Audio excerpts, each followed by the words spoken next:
রাস্তায় চলতে চলতে হঠাৎ করেই রিয়ার ব্রেক বেশি লুজ মনে হচ্ছিল, কারণ ব্রেক রডটি ভেঙে 2 টুকরো হয়ে গেছে। ব্রেক রড ভেঙে যাওয়ার কারণে স্প্রিং সহ অন্যান্য হার্ডওয়্যার রাস্তায় পড়ে যায়। বাইক নিয়ে বের হবার আগে এই ব্রেক রডটি রিপ্লেস করতে হবে এবং নতুন হার্ডওয়্যার কিট লাগিয়ে নিতে হবে। তো চলুন কাজ শুরু করা যাক।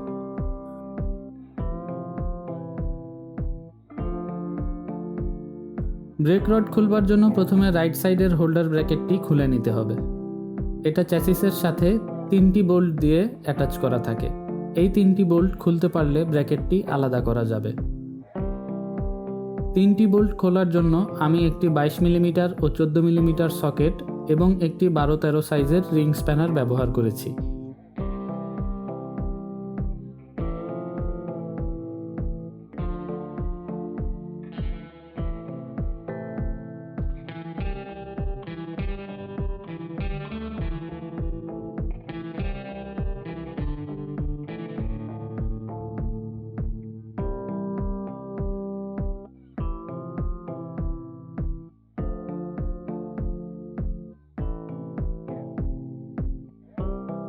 সবগুলো বোল্ট খুলে ফেলার পরে ব্র্যাকেটটি ধরে বাইরের দিকে টান দিলে বের হয়ে আসবে।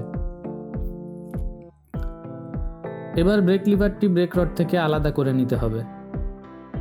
এখানের স্ন্যাপ পিনটি বের করে নিলেই ব্রেক রড এবং ব্রেক লিভার আলাদা হয়ে যাবে।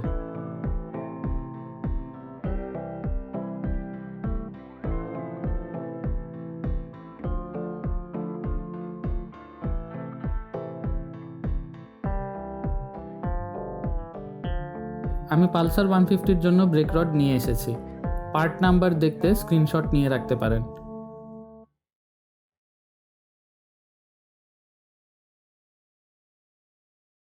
সাথে নতুন হার্ডওয়্যার কিটও এনেছি। এই কিটে স্প্রিং সহ যাবতীয় সবকিছু দেয়া আছে। পুরাতন হার্ডওয়্যার কিটটির বেশিরভাগ পার্টস রাস্তায় পড়ে হারিয়ে গেছে, তাই নতুন কিটটি কিনতেই হলো।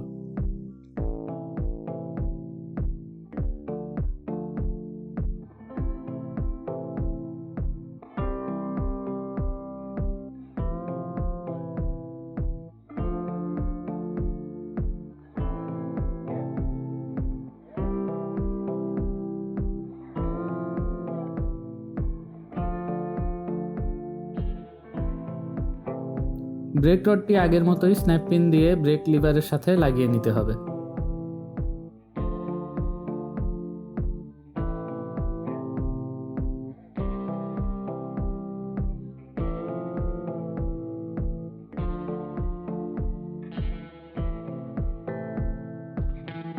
এখন একটি কম্বিনেশন প্লায়ার্স পেলে সুবিধা হতো, কিন্তু কাজের সময় টুলস পাওয়া যায় না, এটাই common scenario.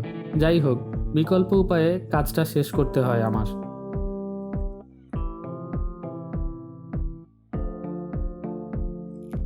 Break rod attach করা শেষ। এবার হোল্ডার ব্র্যাকেটটি আগের জায়গায় বসিয়ে নিতে হবে।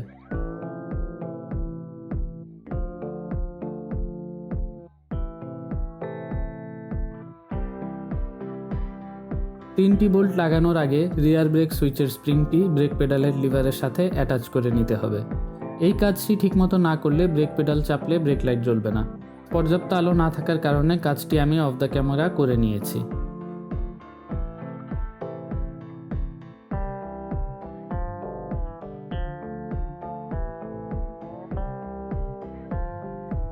ফাইনালি একে একে সব বোল্ট লাগিয়ে টাইট করে নিতে হবে।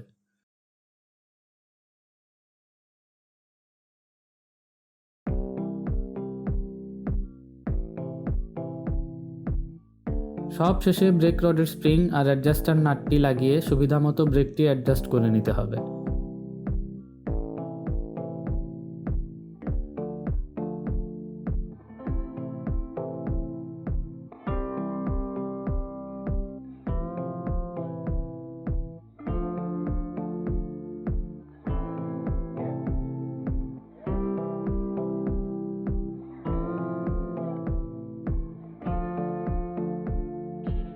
অ্যাডজাস্টার নাটটি টাইট করবার বেলা খেয়াল রাখতে হবে যেন হুইল জ্যাম না হয়ে যায়।